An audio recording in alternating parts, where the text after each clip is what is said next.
Karena waktu itu aku bayi tabung kan. Oh, yang si Karena kakak Lundra dua-duanya bayi tabung. Really? Iya. Jadi kadang-kadang gini, orang menutupi kekurangannya diri dia sendiri, nggak apa-apa, itu haknya. Tapi kalau aku, kalau misalkan kekurangan aku bisa jadi kelebihan buat orang lain, kenapa nggak aku sharing gitu? Kayak mama aku kena tumor otak. Ini buat suami aku yang udah sabar dan menerima setiap kekurangan aku, menutupi segala kekurangan aku. Assalamualaikum warahmatullahi wabarakatuh.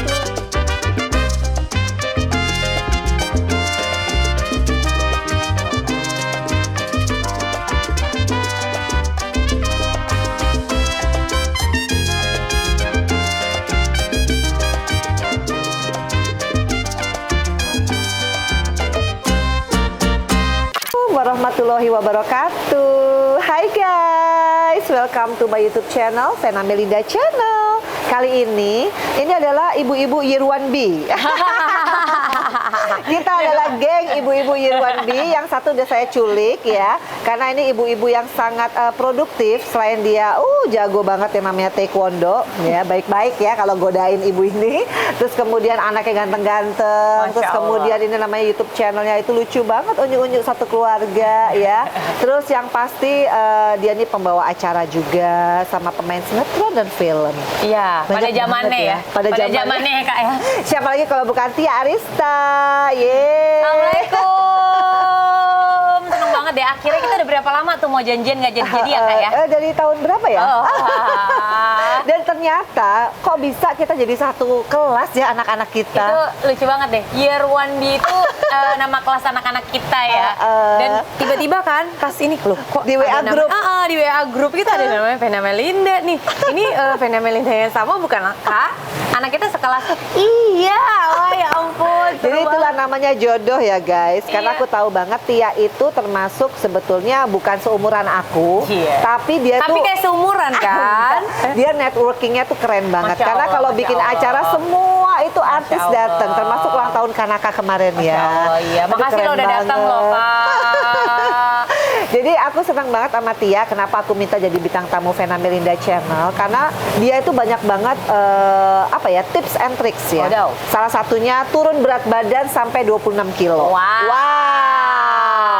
Bikin buku. Wow. Sampai sempat jadi heboh. Wow. Biasalah heboh itu. Biasa. Coba cerita dulu dari buku. Apa? Dari buku dulu. Kenapa kok bisa bikin heboh? Kesalahannya di mana? Aku sebenarnya buku itu kan buku cerita ya, cerita perjalanan aku dia tuh seperti apa, dan aku tuh orangnya memang apa adanya gitu Kak. Apa yang aku pengen ceritain ya aku ceritain aja udah semuanya gitu. Sebenarnya kalau dibilang kesalahan dari mana, ya alhamdulillah sih sampai sekarang semuanya baik-baik aja gitu. Cuman ya namanya pro dan kontra itu, apalagi kalau misalkan kita ada di satu titik yang semua mata tuh tertuju ke kita kan. Jadi pasti kalau misalkan agree atau disagree itu pasti ada kalau menurut aku, dan buat aku itu nggak masalah gitu.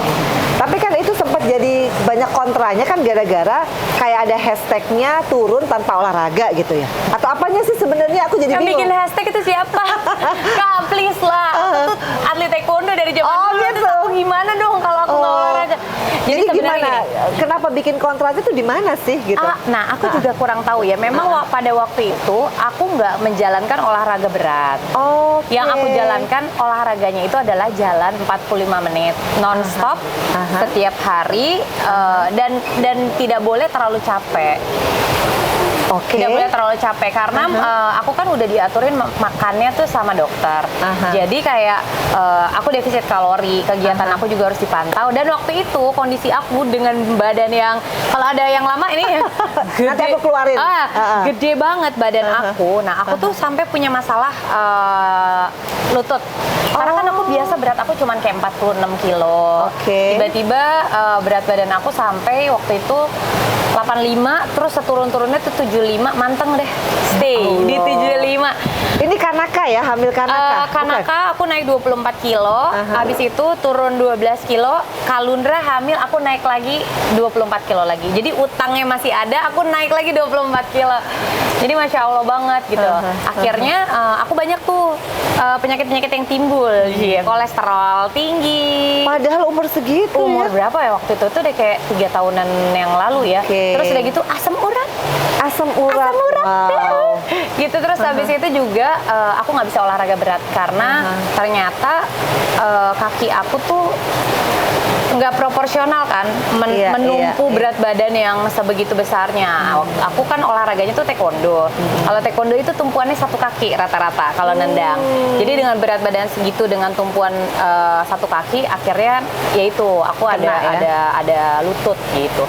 Nah, jadi olahraga yang disarankan itu jalan 45 menit jalan semampunya sampai akhirnya aku bisa mencapai tahap jalan 45 menit. Setelah turun berat badan, olahraganya bisa bebas apa aja gitu. Jadi itu bukan seterusnya begitu. Enggak. Jadi sebenarnya kadang-kadang mungkin yang orang-orang berpikir tidak setuju karena tuh aku bisa bilang, "Oke, aku mau jalan 45 menit, gak usah capek, gak usah keringetan, gak usah ngos-ngosan." Oh, itu kali. Ya, orang-orang berpikir, "Oh, nggak boleh olahraga." Padahal tuh kan sebenarnya jalan juga termasuk bagian dari olahraga dan disesuaikan dengan kondisi kesehatan aku gitu. Jadi memang benar nih guys, buat Vena Melinda Channel nih khususnya viewers, ini kan sosialisasi ya. Iya. Kalau yang namanya kita habis melahirkan, itu juga nggak boleh turun drastis. Yes. Nggak boleh juga kita nggak makan sama sekali, pelan-pelan. Apalagi kan kalau baru ngelahirin butuh ASI. Nah, jadi yang mau di-sharing dari bukunya Tia Arista adalah nggak usah diforsir, tapi semua konsisten. Iya. Ada program makan khususnya. Iya, Memang benar. Aku juga nih kemarin terakhir habis nikah nih Tia, karena terlalu euforianya nikah, Seru makan ya? segala macam, akhirnya kolesterol naik. Oh, naik. Naik, kemudian Padahal gula badannya darah. nggak gemuk Nggak gemuk. ya. Jadi ukurannya buat kalian, ukuran tuh bukan gemuk artinya baru kolesterol, Iya. kurus aja bisa kolesterol. Nah sekarang oke lah, buku akhirnya done ya, udah nggak ada masalah karena itu juga nggak ada sebetulnya masalah. memang nggak ada apa-apa. Iya. Cuma tapi itu kan menambah sales ya, penjualan. Oh, bisa. Alhamdulillah. Pokoknya kalau aku tuh, apapun kondisinya semua dinikmati aja gitu. Diambil positifnya aja selalu. Jadi yang namanya Tia tuh lucunya apa ya guys? Kalau kuliah tuh kreatif banget Instagramnya ya. Nanti tempo-tempo dia bikin TikToknya lucu. Jadi sebenarnya Tia ini mau dikenal jadi apa ya sebenarnya?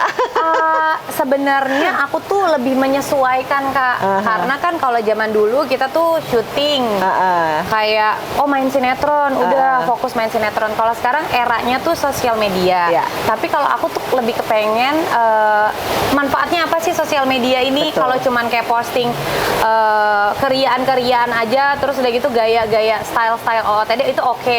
Tapi apalagi yang bisa aku share misalnya parenting. Oke. Walaupun benar. sebenarnya parenting aku belum tentu benar, tapi kayak setidaknya aku tuh suka sharing gitu kayak beli tempat belajar anak, referensi review buat ya?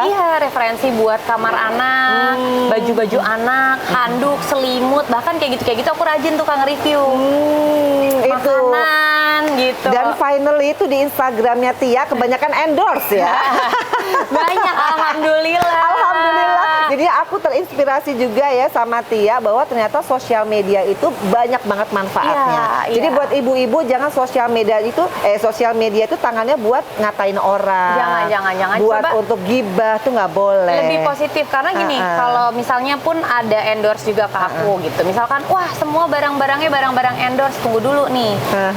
Mohon maaf, di sebelah sana bisa dapat endorsean juga nggak? Ya kan, maksudnya itu kan sebenarnya endorse pun Iya. itu adalah satu prestasi yang bisa kita dapatkan atas usaha-usaha yang sudah kita lakukan sebelumnya. Dan kepercayaan loh. Benar, dan kalau endorse itu aku pilih-pilih. Jadi oke, endorse itu boleh, tapi aku akan mereview sesuai dengan apa yang aku rasakan. Gitu. Jadi bukan lip service doang. Ya, jadi tetap honest review sih Nah, sebenarnya. ini nih buat ibu-ibu yang nonton Vena Melinda Channel, mungkin pingin jadi kayak Tia Arista. Di Wadaw. rumah aja endorse banyak, anak ulang tahun nggak perlu pusing ya nggak sih? I know, aku pengen juga nih ulang tahun Fania nanti mesti tanya-tanya. Iya dong. Gimana sih caranya memulai menjadi seorang influencer? Ini penting banget nih ya. Apa ya, sebenarnya kalau aku nggak mentargetkan jadi influencer atau enggak, cuman waktu itu berawalnya itu kenapa aku bisa mungkin lebih jadi influencer karena waktu itu aku bayi tabung kan. Oh, yang si Karena kakak Lundra dua-duanya bayi tabung. Really? Iya. Iya, kebetulan aku tuh PCOS, jadi emang lebih sulit untuk hamil dan punya masalah hormon. Akhirnya setelah 1,5 tahun aku coba alami dengan bantuan obat-obatan tetap ya, tetap terus udah gitu nggak hamil-hamil. Akhirnya udah kita karena usianya suamiku udah masuk 34 waktu itu, udah kita coba yang lebih serius lagi, bayi tabung. Nah dari situ timbul banyak pertanyaan dan biasa ya kalau misalkan kadang-kadang tuh netizen nggak tahu apa-apa, tapi mereka tuh menyimpulkan persepsi mereka sendiri gitu. Akhirnya gimana nih caranya supaya sebenarnya apa yang mereka omongin yang jadinya gibah mendingan jadi sesuatu yang lebih positif gitu. Kan kalau misalkan di awal-awal cuman kayak siapa yang mandul? Pertanyaannya gitu, siapa yang mandul?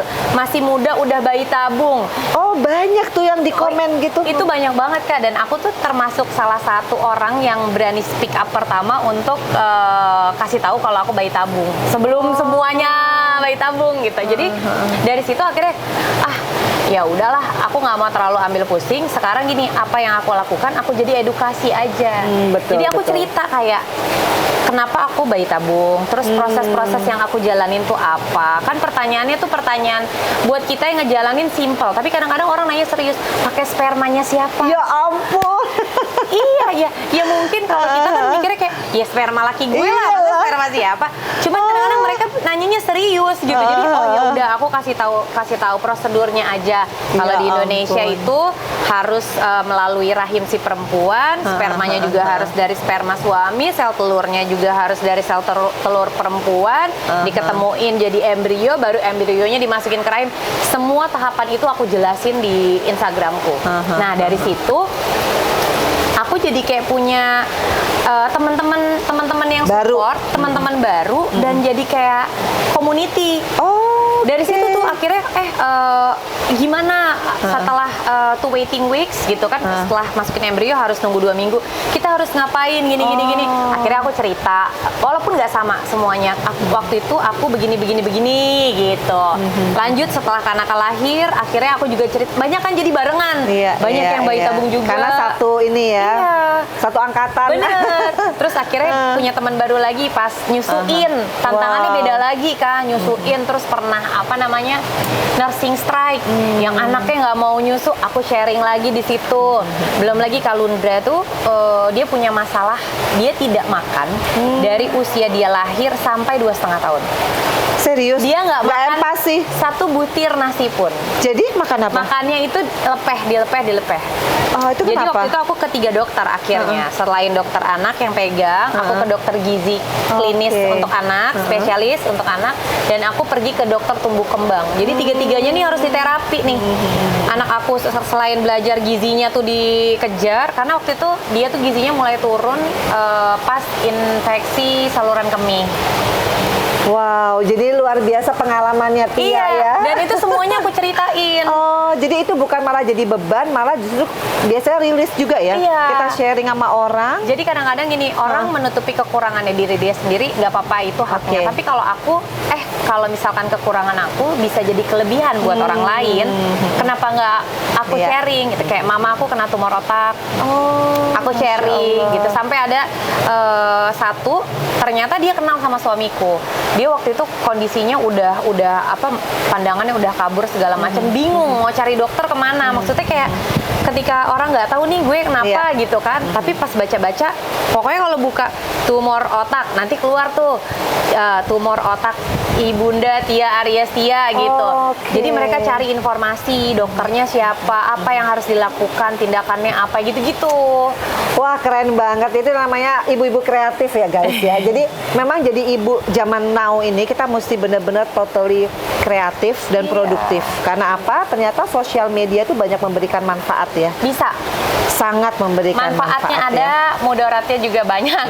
Itu kan pilihan kita Iya. Tapi Tia, ini menarik banget ya. Anak 2, kemudian kesibukannya Tia, tapi tidak pernah melepaskan sebagai seorang istri dan juga ibu. Aku lihat kan di semua di YouTube channel kalian itu menceritakan tentang happy family. Amin. Itu sebetulnya pertama kali ide yang buat YouTube konsepnya seperti itu tuh siapa? Tia atau emang punya komitmen sama suami berdua? Awalnya justru aku tuh kan kan nggak ngerti YouTubean ya, lebih ke fokusnya tuh lebih senengnya nulis gitu. Jadi aku senengnya nulis di Instagram gitu, kasih foto terus aku nulis. Nah kalau misalkan kayak video gitu kayaknya tuh kita tuh lagi ngurus anak, Spontan. ya kan, lagi ngurus suami, ribet, apa rumah berantakan apa segala macam tuh jadinya kayak aduh ribet banget gitu. Nah waktu itu suami aku tuh yang ngasih ide YouTube ya? YouTube, karena dia bilang gini, kamu itu public figure yang tumbuh itu di dunia tuh kayak syuting sinetron, syuting film, jadi host di TV. Waktu itu kondisi aku lagi gemuk banget dan mau masuk TV juga kayaknya mau program apa ya gitu. Mau program apa bingung. Akhirnya suamiku bilang gini, kayaknya kamu harus punya wadah sendiri yang memang buat kamu tetap ada gitu. Tetap eksis ya. Iya, karena kan kamu tetap main ke tempat teman-teman kamu, ketemu, terus udah gitu kamu tetap ada sesuatu yang bisa kamu sharing dan mungkin orang lebih butuh tahu lebih detail lagi tuh. Akhirnya bikin tentang bayi tabung, itu kayak biaya bayi tabung. Awalnya bikin itu dulu, Kak. Jadi ini kayak TV sendiri ya? Iya. Karena edukasinya banyak. Kayak aku kan mungkin lebih ke edukasi bayi tabung dan lain-lain. Tapi kalau Kak Vena kan pertemanan sepanjang masa. Mulai dari yang senior banget sampai yang junior banget gitu kan. Jadi, iya, tapi aku senang loh ngelihat keluarga mereka nih ya, Masya karena solid, kemudian chemistry-nya tuh berasa banget. Amin. Dan kebanyakan sebetulnya kalau kita lihat nih ya, khususnya di dunia entertainment Indonesia sekarang kan banyak banget orang tuh harus gimmick dulu baru eksis gitu. Bagaimana seorang Tia Arista melihat, karena kan Tia punya anak juga kan? Iya. Nah, gimana caranya nih untuk membentuk karakter mereka supaya tetap pede aja. Jadi orang kalau produktif tuh pasti bisa punya posisi yang baik di mata masyarakat apapun profesi. kalau zaman dulu nggak ada gimmick-gimmickan ya, Nah, Kak, kalau ya? zaman dulu kalau nggak berkarya, berprestasi malah nggak terkenal. Kalau zaman sekarang beda ya. Beda. Kalau zaman dulu mau masuk infotainment aja harus Iya. berprestasi dulu gitu. Tenar Paling nggak gitu, main gitu. berapa sinetron gitu ya. Iya, Nah, itu bener-bener. gimana melihatnya nih? Kalau menimbulkan kepercayaan diri anak-anak kan ya intinya sebenarnya. Aku baru nemu lagi nih cara menimbulkan kepercayaan diri anak-anak. Kanaka itu tadinya aku cukup khawatir banget karena dia selalu ada di bawah ketek aku banget. Oh, pemalu. Pemalu banget dan penakut. Oh iya? Jadi Kanaka itu dia, kalau aku masukin taekwondo aja, kalau aku nggak ada jarak 1 meter sama dia nggak mau taekwondo. Lucu. Awalnya. Nah, tapi semakin kesini aku teruskan, oke, olahraga, sampai dia menemukan satu olahraga yang taekwondo juga, sepatu roda juga, dan dia kayak ngerasa bisa, dan di situ timbul kepercayaan dirinya. Nah, aku lihat sejak dia punya kepercayaan diri untuk olahraga lebih bisa, itu dia kayak percaya dirinya jadi kemana-mana, Kak. Iya, kelihatan Maju sih. ke depan panggung, dia lebih pede. Kayak kemarin ya, dia ini banget, pede banget. Itu baru pertama kali loh. Dia paksa panggung sepeda itu. Biasanya nggak gitu. Wow. Jadi intinya memang sebagai ibu kita mesti sangat jeli ya. Iya. Melihat Kalau Fania tuh kan anaknya. kelihatan ya model banget ya. Tapi mut-mutan kalau dia mah. Iya, tapi tuh energik sama anaknya tuh fun banget gitu. Iya. Iya kan? Enggak, tapi ini menarik ya. Jadi Kanaka sama adiknya Kalundra. Itu nanti akan di program seperti apa? Kalian ini kan soalnya boleh dibilang kan menginspirasi keluarga muda Allah. Indonesia ya melalui ya itu medsos kalian tuh kan wah. Favorit loh, aku aja suka karena nggak banyak keluarga muda yang punya konsep keluarga seperti kalian. Karena kalian masih muda, Amin. tapi benar-benar bisa menunjukkan nih loh keluarga yang harmonis seperti ini. Amin. Ya walaupun kalau dibilang di belakangnya ada berantem ribet-ribet ya nggak Biasa. mungkin nggak ya, tetap pasti ada. Tapi ya mudah-mudahan kita bisa solid terus-terusan. Jadi kalau konsep planning ke depannya sebenarnya aku lebih ngelihat anaknya. Aku sempat sedih waktu itu Kanaka tuh sempat nggak mau taekwondo. Sementara aku duta taekwondo Indonesia. Iya. Jadi nggak apa-apa. Pada saat Kanaka nggak mau ya aku tarik dia, aku ikutin dia maunya apa. Waktu itu dia maunya sepatu roda. Tapi aku tetap perkenalkan lagi taekwondo, ternyata dia senang juga sama taekwondo. Jadi sekarang jalan dua-duanya. Jadi kalau Kanaka tuh dia lebih olahraga extreme sport. Mau ATV, udah kebalik dari ATV, dia minta beli ATV. Terus berenang. Berenang itu dia sempat belajar dulu pas bayi. Tapi pas pandemi kan stop ya. Akhirnya kita nggak punya kolam renang di rumah kan, bikin kolam-kolaman. Oke. Dia nyelam-nyelam di situ sekarang Jago banget. jago. Loncat-loncat segala macam. Jadi kalau Kanaka tuh aku lihat lebih ke sport. Iya. Nah, kalau yang adeknya itu sangat hati-hati. Jadi sampai sekarang adeknya tuh masih belum mau olahraga. Tapi kan masih 3 tahun ya. Kita akan lihat dulu. Mungkin kalau Kanaka dia tuh lebih ke aku gitu sifatnya, beraninya. Nah, kalau Kalundra dia lebih kayak pemikir, lebih kayak bapaknya kayaknya gitu. Lebih kayak ngelawak gitu-gitu. Jadi seru banget ya guys. Jadi kalau aku lihat memang Tia ini sama suaminya memang benar-benar udah di usia yang cukup untuk membina keluarga sih ya. Jadinya semuanya memang di manage dengan baik. Tapi ini ya, aku pengen tahu dulu. Kan kalau Tia Arista itu kan terkenalnya tuh biasanya artis itu kan glamor ya kan. Artis itu selalu hedon. Tapi Tia itu bisa membawakan bahwa mau jadi artis, mau jadi ibu rumah tangga, itu semuanya original aja gitu. Termasuk mengajak anak-anaknya makan di warteg ya guys ya. Itu aja jadi berita gitu loh. Ya kan? Jadi bisa dikemas dengan baik, tapi juga ya maksudnya membuat image yang baik lah tentang apa sih arti seorang public figure kepada anak-anak dari usia dini gitu. Itu emang gimana didikan orang tua Tia? Ataukah memang Tia itu sama suami punya konsep-konsep yang kita harus begini loh buat anak? Atau gimana sebetulnya? Aku tuh combine ya sama suami. Kalau aku juga sebenarnya kalau dulu bukan didikan orang tuh, kalau dulu memang aku keluarga kurang mampu juga gitu, keluarga yang biasa-biasa aja di bawah garis standar. Jadi kalau aku sudah sangat terbiasa dengan itu. Aku naik metro mini, naik angkot, semuanya, terus habis itu mau makan di warteg segala macam, sampai aku di posisi main sinetron pun jadi host pun aku tetap makan di warteg, itu tetap biasa aja. Cuman mungkin agak berbanding terbalik sama suami aku yang berkecukupan, mau apa aja ada, apa segala macam.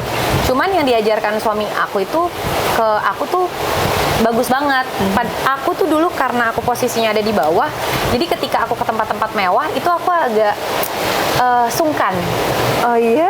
Aku sungkan karena kayak aku nggak kebiasa gitu kayak. Jadi awal-awal kayak makan misalnya kita ke hotel-hotel yang mewah itu aku agak, pacaran ya? Iya, agak sungkan gitu. Terus udah gitu kayak misalnya mau belanja ke tempat yang mahal-mahal tuh aku kayak agak sungkan masuknya gitu. Nah, di situ aku diajarin pelan-pelan sama suamiku. Terus waktu itu masih dari awal masih pacaran. Jadi sekarang konsep kita adalah anak kita tuh harus bisa ke semuanya. Iya. Mau naik apa, mau naik angkot, ya dia harus biasa aja naik angkot. Jangan ngerasa risih nggak nyaman gitu. Terus udah gitu mau makan di warteg biasa aja. Mau makan di hotel bintang 5 biasa aja. Nggak usah kayak gimana-gimana gitu. Jadi semuanya tuh harus biasa-biasa. Mau naik mobil mewah biasa aja. Mau naik mobil biasa aja juga biasa aja. Jadi nggak ada. Kadang-kadang tuh suka anak kecil kan polos ya gitu. Bunda, itu mobilnya kok nggak bagus atau apa? Nah, kita tuh harus jelasin kayak Kanaka mobil tuh nggak ada yang bagus atau nggak bagus. Semua mobil tuh sama fungsinya untuk bisa membawa Kanaka tuh dari satu tempat ke satu tempat lainnya, nggak kepanasan, nggak kehujanan, aman sampai di tempat. Jadi konsepnya diubah pelan-pelan. Nah, itu aku sama suamiku kompak seperti itu. Kalau makan tuh di warteg kayak kemarin turun ya udah biasa aja, ayo kita makan di warteg. Awalnya Kalundra itu karena pandemi ya, kadang kan di rumah terus kan, apa-apa tuh bersih. Nah, jadi kalau duduk di warteg-warteg itu dia nggak mau duduk, dia berdiri. Dia takut ya, Dia berdiri kotor. karena mungkin nggak terbiasa ya. Nah, itu tuh aku ngerubahnya agak susah tuh. Jadi kita mesti ngasih tahu kalau misalkan ya ini kita biasa-biasa aja semua. Sampai sekarang udah bisa makan di warteg. Keren ya. Jadi intinya memang kadang-kadang tuh histori hidup kita juga kita jadikan ya untuk anak-anak itu ilmu ya. Pelajaran. Jadi ini keren banget sih kalau aku lihat ya, Tia memang tetap membumi meskipun dulu pernah di masa jayanya. Iya. Tapi sekarang tetap bisa menyesuaikan. Amin. Ya kan. Nah, ini pertanyaan aku nih. Harus dijawab jujur. Apa tuh? Apa tuh? Belum ditanya udah deg-degan deh. Jadi kalau boleh ditanya titik terendahnya seorang Tia Arista apa? Sekarang punya suami baik, punya anak-anak sehat, punya karir alhamdulillah. Apalagi sekarang ya dengan dunia digital ini semuanya berjalan ya, masalah ekonomi. Titik terendahnya apa? Kalau dibilang titik terendahnya sebenarnya ya pada saat aku divonis kemungkinan sulit punya anak. Dan waktu itu aku tuh posisinya udah mau nikah sama suamiku, dan memang rencana kita menikah itu adalah yang utama adalah karena kan suami juga umurnya waktu itu udah lumayan ya, udah 34. Aku waktu itu 28 tahun. Cukup lah, mateng. Rencananya adalah ya kita menikah ya memang kepinginnya pengen punya keturunan gitu, berkeluarga, punya keturunan. Suamiku tuh udah kayak aku kan udah usia, jadi udah nggak pengen apa-apa lagi lah, udah pengen berkeluarga, punya anak. Nah, ketika aku divonis aku akan lebih sulit untuk punya anak. Itu titik terendah aku sih menurut aku. Waktu itu aku sempat bilang sama, waktu itu masih calon, kayaknya kamu cari calon istri yang lain aja deh, jangan sama aku, karena kan tujuan kamu menikah itu pengen untuk punya anak kan. Jadi takutnya nanti kalau aku nggak bisa kasih, nanti ini jadi masalah, terus rumah tangganya jadi gimana-gimana dan sebagainya gitu. Akhirnya dia yang bilang, anak itu kan titipan. Gimana pun juga kita tetap harus usaha alami, terus teknologi juga banyak. Tapi kalau sampai Allah itu nggak kasih, yang namanya anak tuh titipan itu nggak mesti keluar dari rahim kamu. Wow, jadi sampai sebijak itu. Iya. Tetap stick sama Tia. Iya. Meskipun misalkan the worst become worse. Iya, itu Nggak belum ada nikah loh, belum nikah. Wow. Terus dia bilang kayak gitu, dan aku jadi makin yakin. Akhirnya aku bilangin, oke, kalau kamu ngomong kayak gitu, berarti untuk masalah keturunan ini nggak akan menjadi masalah rumah tangga kita ya, gitu. Kalau ada apa-apa ini nggak akan jadi masalah rumah tangga kita, insya Allah nggak. Gitu. Karena ya itu dia plan aku adalah kita tetap usaha, ikhtiar, kita ikhtiar lagi, lebih keras lagi, ada teknologi, ada dokter, sekarang zaman udah canggih, kalau memang tidak bisa, kita bisa lewat jalan adopsi anak, udah. Wow, itu plan terakhir ya? Iya, dan ternyata iya. itu tidak terjadi, malahan nggak mesti jadi plan terakhir, jadi semuanya ada jalannya gitu, jadi nggak usah dipersulit. keren sih. Nggak usah dipersulit, jadi itu sih titik terendah. Jarang loh ada laki-laki yang sedemikian bijak ya. Berarti itu cinta sejatinya Tia. Amin. Susah loh dapat yang kayak begitu. Mudah-mudahan. Nih terakhir Tia ya, apa sih arti keluarga buat Tia? Karena buat aku nih ya, yang nonton YouTube channel juga harus balance ya, bahwa kalau kita nonton YouTube itu adalah nonton hal yang memberikan kita inspirasi, positif vibes. Ya, apa sih arti keluarga buat Tia saat ini ya? Keluarga buat aku tuh ya hidup aku sih. Kalau keluarga kan ada banyak, ada ibu orang tua aku, ada suami aku, ada Your little anak-anak family aku, ya kan. Ada mamah mertua juga sekarang, dan ada adik-adik aku. Kalau nggak ada mereka tuh kita mau kemana gitu. Walaupun temen deket semua, segala macam saudara, tapi buntut-buntutnya pasti nolongin kita ya keluarga utama kita lagi gitu. Yang tahu semua-muanya sih kalau aku keluarga utama. Jadi aku juga dari kecil itu kerja, syuting dan sebagainya itu untuk keluarga juga. Jadi aku kayaknya kalau hidup tanpa keluarga tuh nggak bisa ya. Jadi memang ya guys, kenapa aku selalu pengen yang namanya ibu-ibu produktif ada di Vena Melinda Channel, gunanya untuk ini ya, supaya kalian melek ya. Meskipun suami baik bukan berarti kita cuma duduk manis, bener nggak? Mohon maaf, sekarang biaya apa-apa mah. Oh iya. Jadi nih keren banget, terakhir kita ketemu Yirwan B ya. Iya. Ibu-ibunya dari pagi sampai siang ngebahas gimana caranya bisa jadi influencer kayak Tia. Ngapain juga udah lah. Jadi intinya kalian ibu-ibu kalau punya Instagram nomor 1 dari pengalaman pribadi bisa suatu edukasi, itu satu ya. Cari yang baik-baik. Cari yang baik-baik. Jadi jangan khawatir, nggak usah beli-beli followers, nggak usah bikin gimmick-gimmick. Toh banyak contoh bisa eksis seperti ini. Sekarang tuh bagus-bagus loh influencer-influencer, mereka tuh sharing tentang misalnya tempat playdate anak-anak. Oh iya. Iya kan? Dipromosiin, Tia nih boleh loh Boleh dipromosiin. dong, main ke playground aku, ada di Fatmawati namanya OMDC Playground. Iya, keren. Kemarin Fania nggak mau pulang. Yeay, ntar kita playdate lagi. Iya, dan ada klinik gigi ya. Ada klinik gigi, jadi ada ini haircut. bisnisnya banyak banget loh. Masya Jadi Allah. dari yang online, offline, pokoknya keren banget. Tapi terakhir nih, say thank you dong untuk suami, karena biar gimana pun seorang perempuan itu bisa berekspresi atas seizin suami. Nanti aku nangis. Karena jarang loh ada suami kayak gitu. Biasanya suami itu kan maunya terima yang enak-enak ya. Tapi ini dengan segala bukan kekurangan, justru ini adalah kalian diuji cintanya di situ dan alhamdulillah sudah bisa melewati. Masya Allah. Say something to your husband, to your boys ya, yang lucu-lucu itu. Aku tuh mellow. Terima kasih buat suami aku yang udah sabar dan menerima setiap kekurangan aku, menutupi segala kekurangan aku, memberikan yang terbaik buat istrinya. Terima kasih juga buat dua anak solehku, amin. Amin. Yang selalu jadi orang-orang yang bisa bermanfaat untuk orang-orang, cita-citaku. Mereka bisa jadi orang-orang yang bermanfaat. Mudah-mudahan kalian selalu diberikan kesehatan, Amin. selalu diberikan keberkahan, selalu disayang sama orang-orang sekitar dan bisa memberikan manfaat untuk semuanya. Amin. Terakhir dong buat ibu-ibu penonton setia Vena Melinda Channel, gimana caranya sebagai ibu rumah tangga, sebagai menteri keuangan yang bisa membuat keluarga itu jauh lebih makmur ya? Ibu-ibu.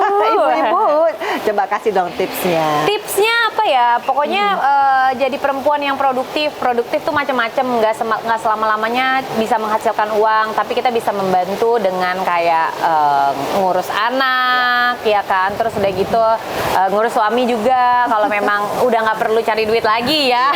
Tapi kalau misalkan mau lebih produktif lagi tuh kayak banyak cara sih untuk seorang perempuan bisa tetap produktif dan bisa tetap ngurusin anak-anak di rumah. Mungkin dengan kalau kemampuannya bikin makanan, bisa jualan makanan, bisa online sekarang. Kalau kemampuannya mungkin ada bikin baju atau kreativitas lain, itu bisa juga. Atau nggak bisa sekedar jadi reseller dari tempat lain, jual ke itu tempat kreatif lain. juga ya? Itu kreatif juga. Bener-bener. Jadi sebenarnya tinggal gali aja kalau mau bikin usaha atau bisnis, mesti yang kitanya tuh suka. Jadi lebih gampang promosiin. Kayak misalkan aku sukanya bawa anak-anak jalan-jalan ke tempat main, bikin kayak playground atau bikin yang kecil-kecil dulu juga bisa apa aja gitu. Semangat ya. Semangat. Jadi COVID itu bukan berarti kita berdiam diri dan meratapi nasib. Jangan. Karena sekali lagi kesuksesan itu bukan dikasih cuma-cuma, tapi kita tetap harus punya ikhtiar. Bener nggak Tia? Thank you so much ya Sama-sama Tia. Kak Vena, makasih. Ini perempuan muda yang menginspirasi kalian. Jadi itu yang namanya keluarga juga harmonis, pekerjaan Amin. juga oke, Amin. juga cantik, juga Amin. seksi dan semuanya dan juga soleha yang pasti. Amin. Pokoknya sukses ya Tia. Salam Sama-sama, hormat Kak Vena. buat mama, buat keluarga semua. Thank you udah diundang di sini. Jadi guys, jangan bosen-bosen ya nonton Vena Melinda Channel, karena semua orang pasti punya cerita tersendiri, pasti punya banyak sekali pembelajaran hidup yang kalau kita nggak pintar-pintar untuk belajar dari kesuksesan orang, kita akan merugi. Sekali lagi, thank you for watching Vena Melinda Channel. Jangan lupa untuk subscribe, like, share, and comment. Wassalamualaikum.